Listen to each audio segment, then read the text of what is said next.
انا للہ و انا الیہ راجعون۔ پاکستان کے معروف صنعت کار سلمان داؤد اپنے بیٹے کے ساتھ آبدوز کے ایک حادثے میں شہید ہو گئے۔ یہ آبدوز ایک تفریحی آبدوز تھی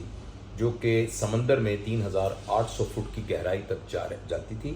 اور وہاں جا کر جو طے میں ٹائٹینک جو کہ 1900 کچھ میں ڈوبا تھا اس کے ملبے کو دیکھتی تھی۔ تو یہ لوگ جب گئے تو بدقسمتی سے ان کا جو رابطہ تھا وہ کنٹرول روم سے ختم ہو گیا، اور اس کے بعد پھر ظاہر اتنا وقت گزر گیا ہے کہ اتنی آکسیجن اس میں موجود نہیں تھی اور وہ شہید ہو گئے۔ بہت سارے لوگوں نے اس کے اوپر کچھ مضحکہ خیز باتیں کی، کچھ دل دکھانے والی باتیں کی، اور کسی جانے والے کے بارے میں عجیب سے کامنٹ کیے کہ دیکھیں اتنے پیسے دے کر آدمی وہاں چلا گیا۔ لیکن کسی کو یہ نہیں پتا کہ اگر آپ Sindh institute of urology and transplant میں جائیں تو وہاں پورے بلاک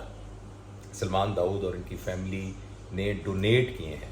اور اس کے علاوہ پتہ نہیں کتنے اور خیر کے کام تھے جو یہ مخیر خاندان کرتا رہا ہے۔ لہٰذا پیسے کا ہونا کوئی برائی نہیں ہے، بالکل اسی طرح جیسے پیسے کا نہ ہونا کوئی برائی نہیں ہے، اور بالکل اسی طرح پیسے کا ہونا کوئی بہت اچھائی نہیں ہے جس طرح پیسے کا نہ ہونا کوئی بہت اچھی اچھائی نہیں ہے۔ کسی آدمی کے کردار کا تعلق اس بات سے نہیں ہے کہ اس کے پاس کم پیسے ہیں یا زیادہ پیسے ہیں۔ تو میں یہ اس رویے کے بارے میں ضرور دوستوں سے عرض کرنا چاہتا ہوں کہ یہ رویہ بالکل ٹھیک نہیں ہے کہ آپ کے پاس کوئی ڈیٹا نہ ہو، آپ کے پاس کوئی انفارمیشن نہ ہو، اور اپنی طرف سے ہی آپ ایک اندازہ لگا کر یہ کہہ لیں کہ جس شخص نے 5 کروڑ روپیہ صرف تفریح پہ خرچ کیا تو وہ اچھا آدمی نہیں ہوگا۔ تو یہ بالکل صحیح نہیں ہے۔ میں کراچی میں اپنے کچھ دوستوں کو جانتا ہوں جن میں ایک ریحان اللہ والا ہیں جو میرے بہت دوست ہیں، بڑے معروف آدمی ہیں، اور میرے ساتھ ان کی ایک دوستی یاد اللہ ہے، اور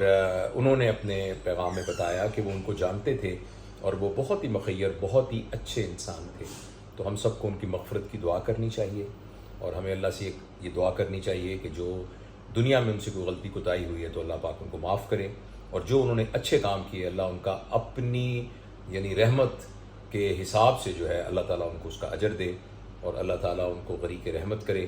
اور ان کے جو لواحقین ہیں ان کو صبر دے۔